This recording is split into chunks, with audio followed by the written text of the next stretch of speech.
اصحابنا عاملين ايه؟ اللهم صل وسلم وبارك على سيدنا محمد. صلى الله عليه وسلم. احنا اللهم جبنا صل بتاع وسلم كده وبارك على سيدنا. سيليكون عامله زي بتاعت التلج وحطينا فيها الحاجات دي.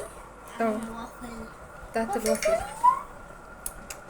عملنا لهم الوافل. بصراحه انا ما عنديش المكنه اللي هي اللي بالكهرباء ديت، فرحت جبت غالية أوي ايه بصراحة. قوالب السيليكون اللي هي الاحمر ديت اللي هي ده بابا بتتباع هو اللي كده جابها. اونلاين. جبناها ورحت عملتها لهم يعني. حبيبي مش عارفه تمسك.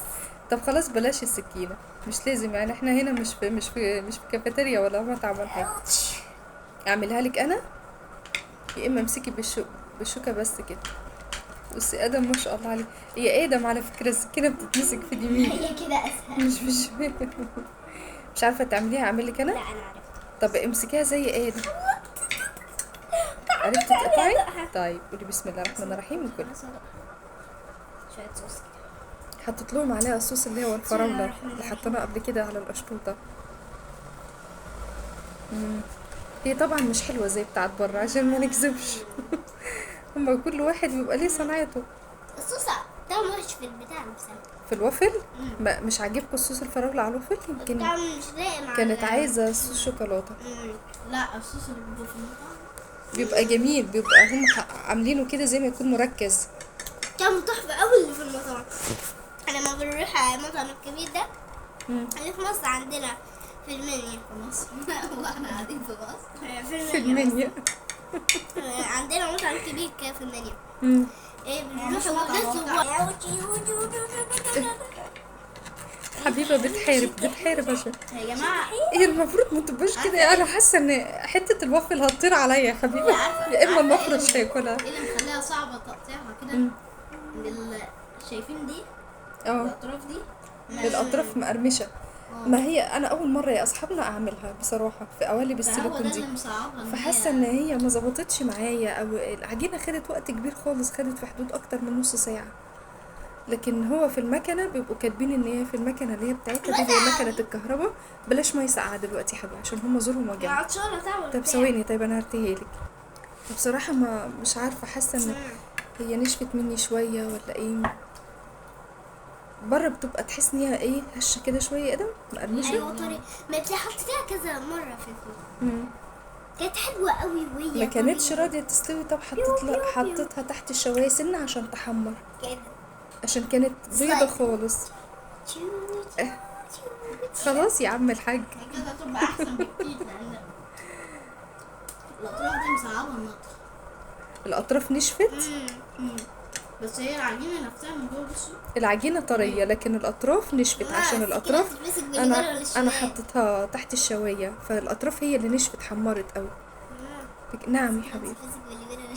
هو في حالتك انت مسكيها باي حاجه، عايزه تمسكيها برجليك السكينه امسكيها. انا نفسي اعمل ايه؟ هي مش عارفه تمسك السكينه. امسكها واقطمها وبعد كده اغسل ايدك عادي. انا مش بقول لكم حاسه ان في حوادث هتحصل دلوقتي. هجيب لهم مناديل دلوقتي. خد المناديل يلا. نحاول نلحق. يمكن يعني احنا نلحق. بخلص كده يا بنت كلي وخلصي يا مايسه انت. قلت بسم الله الرحمن الرحيم. بس كده يا جماعه. هي دي بابتة. ايوه بابتة. طب كلي طيب. بصي يا ادم امسكها وكل يا بابا عادي. احنا قاعدين في البيت يعني مش قدام حد غريب، اصحابنا يعني حبايبنا هم اكيد في البيت برضو بياكلوا مش براحتهم. غريبين برضه. مش غريبين علينا. عارفه هكب عليك كوبايه الميه دي. يلا دي اتلمي يا بنتي وبطلي دلع يا بنت. انا دلوع. قلت بسم الله الرحمن الرحيم. دافع. انا صراحه يا اصحابنا انا ما دقتهوش عشان كده. خد اديك واحد. طيب يعني هو ادم بيقول طعمه حلو بس الاطراف من فوق الحوافي كده بتاعته حمرت قوي يعني. فمعلش بقى نعمل ايه طيب. اول مره والله اعمله لهم. يمكن بتاعتك انت حمرت قوي. بسم الله الرحمن الرحيم. مش لاقي عليها صوص خالص. لا والله مدي طعم حلو جميل. انا عن نفسي بصراحه عجبني بيه صوص الفراوله. الوافل بالصوص والله طعمه جميل جدا. انا عايزه اكل تاني يا اصحابنا. استنى ارتبط الميه. على فكره والله انا دقتها يا اصحابنا بصوص الفراوله دي طعمها جميل خالص. هو ده جيبوا اي لون براحتكم اللي انتوا عايزين اللون. هي دي قوالب السيليكون اللي احنا عملنا بيها. انت عملتيها على انهي ناحيه؟ عملناها على الناحيه دي اللي هي عامله زي الصينيه دي كده. بابا قاعد يقول لا المفروض نعملها على الناحيه دي، وبابا قاعد تعالى معاه قعدنا ونعملها على نعمل الناحيه دي. مجادله. لا بابا يعملها على الناحيه دي. كلي بس كلي وبطلي رغي. بس والله يعني. انا حاسه ان طعمها حلو يعني، انا والله دقت طعمها حلو بالصوص يعني، استني مش غريبه، طعمها جميل والله. مش انتي اللي عاملاها تعبت فيها؟ ادم ما شاء الله خلص اول واحده اهو. عجبتك يا ادم ولا مش قادر تاني تخلص؟ يعني هي وقفت عليك الحته دي؟ مش قادر. ممكن يا جماعه ممكن يعملوها اصور لاصحابي فيديو دلوقتي، يعني اللعبه كده حبيتها قوي في الكمبيوتر كده، بلعب مع ناس باين اونلاين بنفضل نلعب حرب كده.